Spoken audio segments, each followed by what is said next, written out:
The winter of 1943 held the land in a silence that felt heavier than the war itself. In a wide, open field once used for harvest, everything was buried under snow.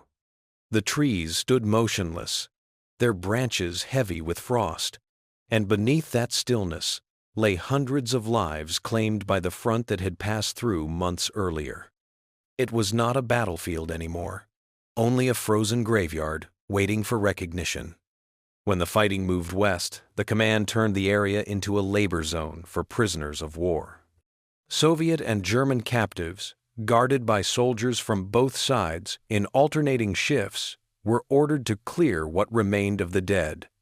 The field was divided into sections, and in each, a mixed group of men dug through the snow and ice to find bodies, soldiers, civilians, sometimes indistinguishable. The frozen ground resisted the shovels like iron, and every blow echoed across the empty plain. Among the prisoners were men too weak to lift proper tools. Some carried stretchers, others dragged makeshift sleds made of doors and crates. There was no hatred left in them. The months of captivity had stripped away the language of enemies. Hunger, cold, and exhaustion had replaced ideology. Orders were given quietly, and work went on without complaint. The guards kept their distance, stamping their feet for warmth, rifles slung over shoulders more from habit than intent. Even they seemed subdued by the scene, a landscape where the living and the dead coexisted in equal silence. The air smelled of smoke and thawing decay, a scent that clung to clothes and skin. It was work no one wanted, but all understood had to be done. At noon, the wind shifted, carrying with it the faint creak of ice breaking in the nearby river. The men paused only to catch their breath. A Soviet prisoner leaned on his shovel, his face hollow, eyes unfocused.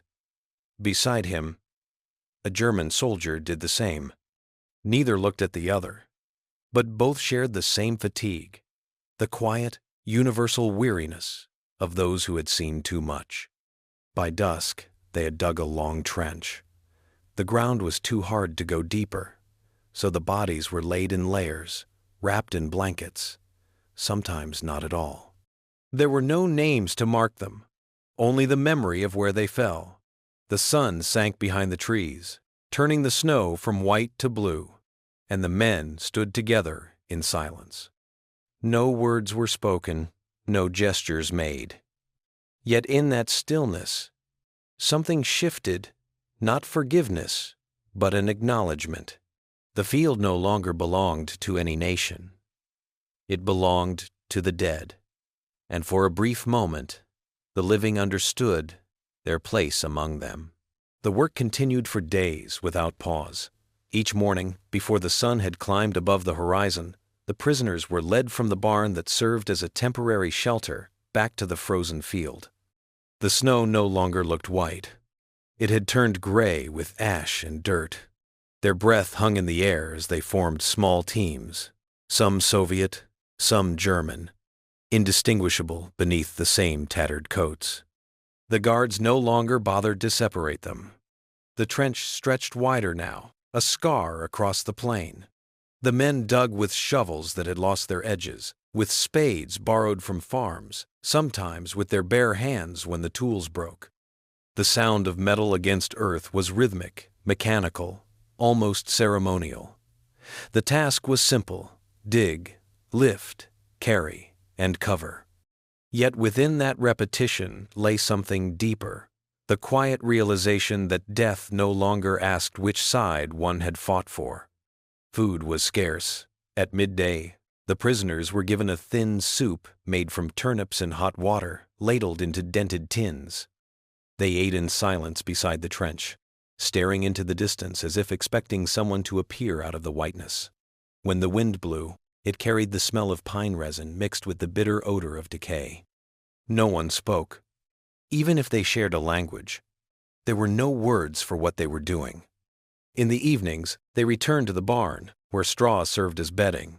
The walls were cracked, and frost crept in through the gaps, forming delicate patterns on the wood.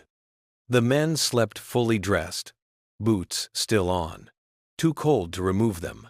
Some coughed through the night, others murmured softly in their sleep, voices stripped of meaning. In that confined space, distinctions between uniforms and origins disappeared. They were simply bodies surviving another day. By the third evening, something changed. One of the guards, a young conscript who seemed more farmer than soldier, brought a small bundle of firewood to the barn. He placed it near the door without speaking and left. The prisoners watched from the shadows, uncertain. Later, they built a fire for the first time in weeks. The warmth was faint, but enough to make them human again. As they sat around the flickering flame, faces emerged from anonymity. Scars, wrinkles, hollow cheeks, each man marked by his own survival. A few stared into the fire as if seeing their reflection in it. Outside, the wind carried the distant rumble of artillery from the front, but it no longer mattered. The war had moved elsewhere. Here, in the middle of nowhere, there was only work, exhaustion, and an uneasy peace born of necessity. By the next morning, they resumed digging. The ground softened slightly under the early thaw. Their hands blistered. Their breath came short, but the rhythm continued. It was labor without honor or glory, yet it connected them more deeply than any speech or uniform ever had. On the fifth day, the weather changed. The snow melted slightly under a dull sun, turning the top layer of the ground into mud. The men worked slower now, their shovels sinking deeper, the weight of wet soil clinging to every movement. The trench was nearly complete, a long wound in the landscape, ready to receive what remained of those who had fallen months before. There was no ceremony planned, no priest or officer to mark the end of the task. When the final body was lowered into the earth, the guards gave no orders. The silence that followed was heavier than the cold. The men stood shoulder to shoulder, staring into the trench that seemed to mirror the emptiness they carried inside. Someone began to hum. It started so quietly that at first no one noticed. The sound came from one end of the line, a low, uncertain melody, nothing more than breath shaped into tone. It was a Russian tune, slow and mournful, perhaps a song from before the war. The man's voice was cracked, but the sound drifted over the field like smoke. Another voice joined, softer, hesitant, then another. Within moments, the melody deepened, spreading through the ranks of exhausted men. Then, unexpectedly, a different sound rose from the opposite end of the trench, another melody, similar in rhythm, but different in tone. It was a German hymn, low and resonant, carried by a single voice that trembled against the wind. For a few seconds, the two songs clashed, fragments of grief in different languages. Then, almost naturally, they found a balance. The notes intertwined, rising and falling together until they became one. The guards stood motionless. They had heard shouting, crying, and silence before, but never this. Even the birds seemed to pause in the trees. The music was not beautiful in the ordinary sense. It was raw, rough, and untrained. But it came from a place beyond will. The prisoners did not look at each other as they sang. Their eyes stayed fixed on the trench, on the earth that covered the dead, as if the song was not for the living at all. The sound lasted only a few minutes. When it ended, no one moved. The men lowered their heads, not as soldiers, not as captives, but simply as men acknowledging loss too vast for words. The wind picked up again, carrying the final notes away across the frozen field. That night, back in the barn, no one spoke of it. They sat in silence around the faint glow of the fire, listening to the wood crackle. Yet something invisible had shifted among them. The singing had filled a space that words could not. It was not reconciliation, not forgiveness, only a shared recognition of sorrow that belonged to all. Outside, the snow began to fall again, soft and soundless, covering the fresh grave in a thin, white veil. The following days passed without command or explanation. The work was done, yet no transport came to move the prisoners elsewhere. They remained in the barn, waiting, living hour by hour between hunger and fatigue. The guards, too, seemed uncertain. Orders had grown irregular, and the sound of distant artillery faded each night, as though the war itself were retreating into the distance. The snow began to soften under the first breath of spring. Water pooled in the furrows where bodies had been buried, then froze again by dawn. The men spent their days repairing tools, mending clothes, gathering twigs for fire. The rhythm of labor had left their muscles restless, and without it, silence felt heavier. The grave they had dug was now only a dark line beneath melting snow, a mark that refused to disappear. On the third evening after the burial, one of the older prisoners found an old wooden cross among debris near the barn. Its edges were burned, perhaps from a ruined chapel. Without speaking, he carried it to the field and set it upright in the thawing ground above the trench. The act was simple, unannounced, but it drew the others silently after him. A few removed their caps. No one prayed aloud. They simply stood together again, as they had days before, facing the same earth, the same horizon. The younger guard, the one who had once brought firewood, watched from a distance. His rifle hung loosely across his shoulder. After a moment, he stepped forward, pulled a small metal cross from his neck, and placed it beside the wooden one. He returned to his post without a word. None of the prisoners reacted. The gesture spoke for itself. That night, as the men sat around the fire, one of them began to hum again. The melody was quieter this time, less mournful, almost like a lullaby. Others joined in softly, their voices low enough not to reach beyond the barn walls. The sound blended with the crackle of fire and the creak of the wind through the boards. It was not a song of sorrow now, but of endurance, the fragile warmth of men who had nothing left but breath and memory. In the following mornings, the guards allowed them to gather wood beyond the fence. Boundaries blurred. Patrols became less strict. Sometimes one of the soldiers helped lift a log or carried water from the river. No one spoke of peace, but it was already present in gestures, in the small acts of help that cost nothing yet meant everything. The thaw advanced each day, uncovering the earth inch by inch.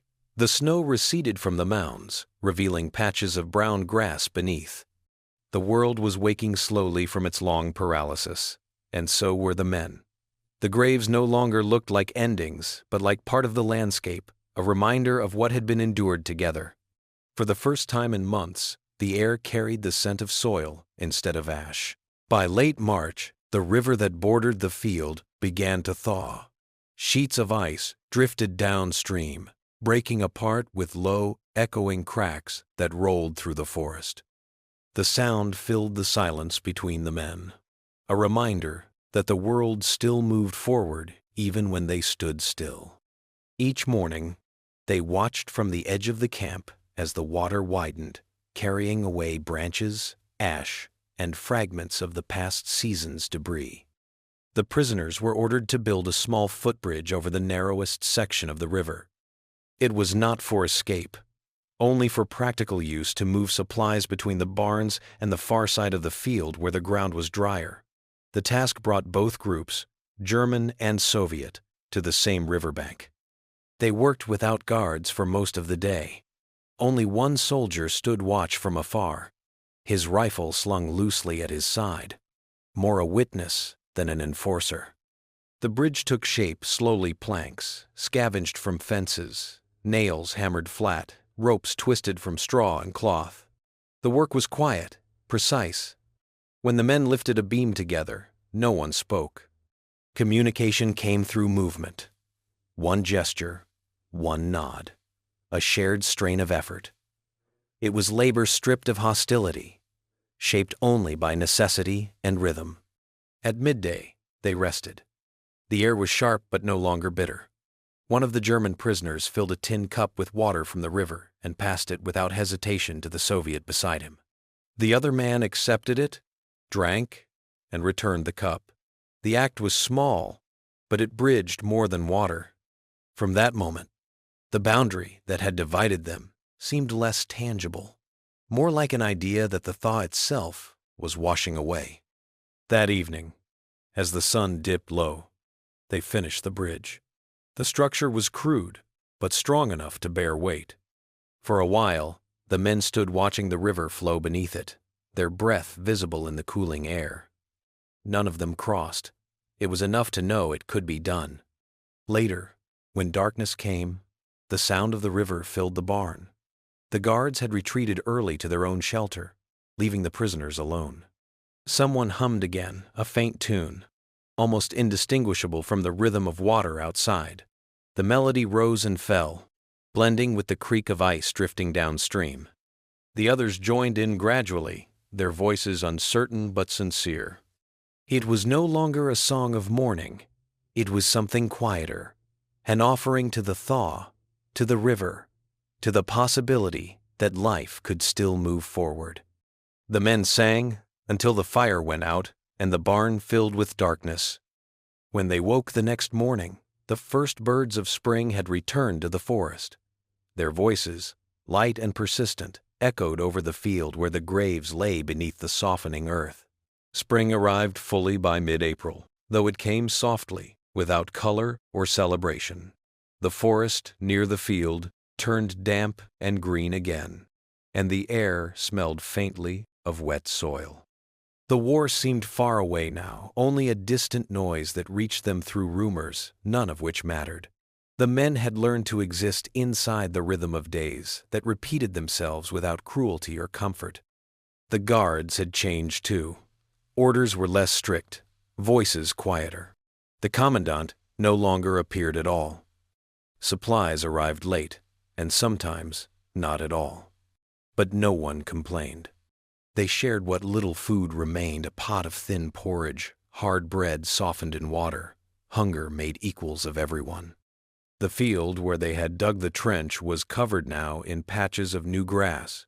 The wooden cross still stood, slightly tilted from wind and thaw, the metal cross beside it, glinting faintly when sunlight reached it. The grave had become part of the landscape, no longer a wound, but a quiet scar. The prisoners still visited it sometimes at dusk, not to mourn, but to stand in silence. The music had become their habit. Every evening, after the day's work, they gathered around the fire. No one led them. No one decided when to start. A note would appear from somewhere, a hum, a whistle, a rhythm tapped on wood, and the rest followed. The songs no longer belonged to one nation. They were fragments, Russian lullabies, German folk tunes, bits of hymns or marches, all merging into something that had no origin and no name. The young guard, the one who had brought firewood and later his cross, often sat near the door of the barn during these gatherings. He never joined in, but he listened. Once, he brought an old harmonica he had carried since the beginning of the war. Its sound was rough, 2 notes short, but when he blew into it softly, it found its place among the voices. No one reacted. They simply adapted around it, as if the instrument had always been there. That night, when they finished, the guard stood and left the harmonica by the fire before walking out. He did not return for several days, and when he did, the harmonica had been repaired, the missing reeds replaced with wire and tin. It became part of the music from then on, passed from hand to hand, its simple tune holding the group together. The days grew longer, the nights warmer. Sometimes, when the air was still, the sound of their music drifted beyond the camp, reaching the nearby village. People said that voices could be heard from the forest at dusk, low, haunting, and beautiful in their sadness. No one knew who sang, but the villagers began leaving food by the riverbank. A loaf of bread, a jug of milk, a few potatoes wrapped in cloth. The prisoners never saw who brought them, but each morning the offerings were there, and the bridge was the silent messenger between 2 worlds. The war was ending, though they did not yet know it. All they understood was that the field that once divided life and death had become a place of quiet, shared endurance, a fragile peace written not by treaties but by song. By early May, the sounds of war finally vanished. No more distant gunfire, no rumble of engines, no aircraft cutting the sky. Only the wind and the river remained. The guards gathered quietly one morning, reading a letter that had arrived overnight. Their faces revealed what the prisoners already suspected: the war was finished. No orders were shouted, no celebration followed. The news came like the end of a long fever, quiet, almost unbelievable. For 2 days, nothing changed. The camp continued its routines out of habit. The men worked, ate, and slept as before. But there was a strange looseness in everything, fewer commands, fewer boundaries. On the third morning, the commandant appeared for the first time in weeks. He spoke briefly to the senior guard, then turned toward the prisoners. His words were few and formal. The camp was to be dissolved. The men were free to go once transport arrived, though no one knew when that would be. Freedom sounded abstract. Most of them had nowhere to return to. Their towns were gone, their families scattered, their homes occupied by silence. They looked at one another not with joy, but with the slow comprehension that this chapter of existence, this strange, suspended life, was ending. That evening, as the sun dropped behind the forest, they gathered once more near the grave. The grass had grown thick and green, the crosses casting long shadows across the field. The harmonica began, first a thin, trembling note that rose and fell with the wind. Then the voices joined, not loud, not rehearsed, just steady. It was the same song they had built together over months. Fragments of languages, fragments of grief, blended into something wordless and whole. The guards stood nearby, not interfering. A few removed their caps. The commandant remained still, his expression unreadable. The air was warm for the first time in memory, and the sound carried freely through it. When the final note faded, no one moved for a long time. The singing had been both farewell and confession, a way to leave behind the nameless dead and the versions of themselves that had belonged to the war. The next morning, the camp gate stood open. There were no guards at the tower, no sentries by the fence. The prisoners packed what little they owned, a blanket, a cup, the repaired harmonica. Some crossed the bridge and walked toward the village. Others turned in different directions, drawn by instinct more than destination. No one said goodbye.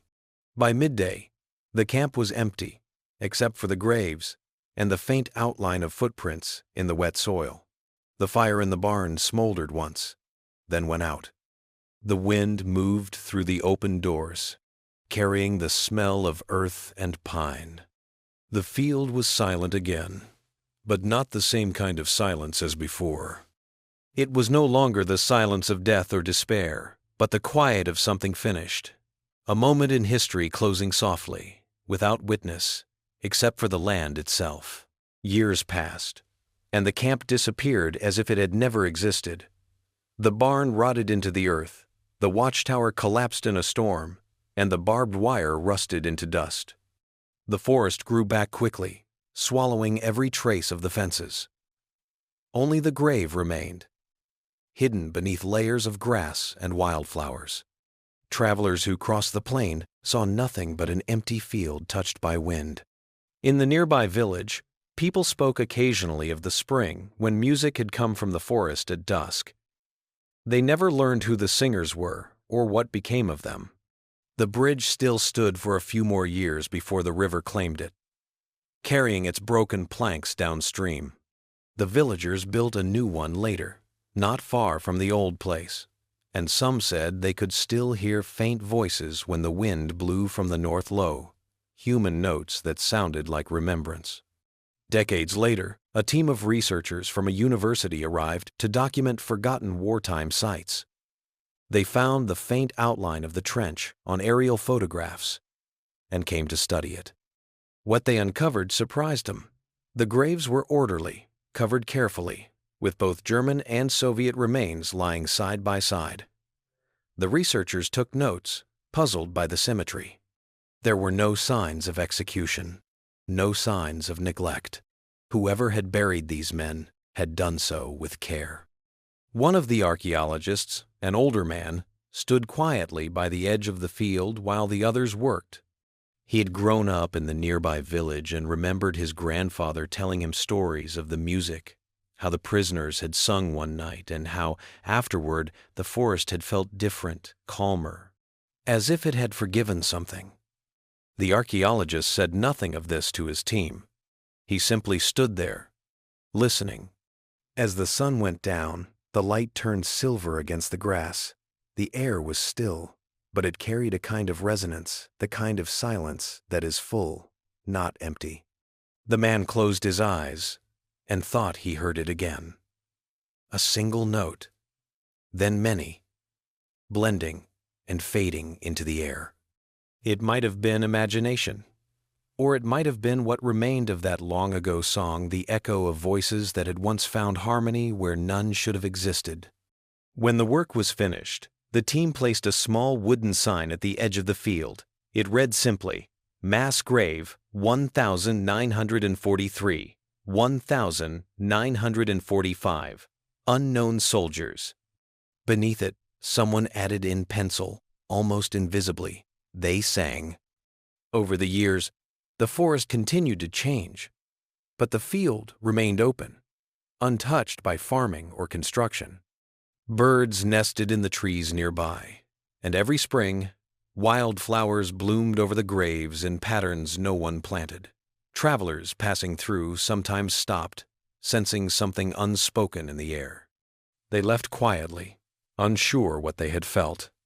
And somewhere in that endless stillness, the song remained, not in words or melody, but in the shared memory of a moment when men, stripped of everything, had found in their own voices the last fragile proof that they were still human.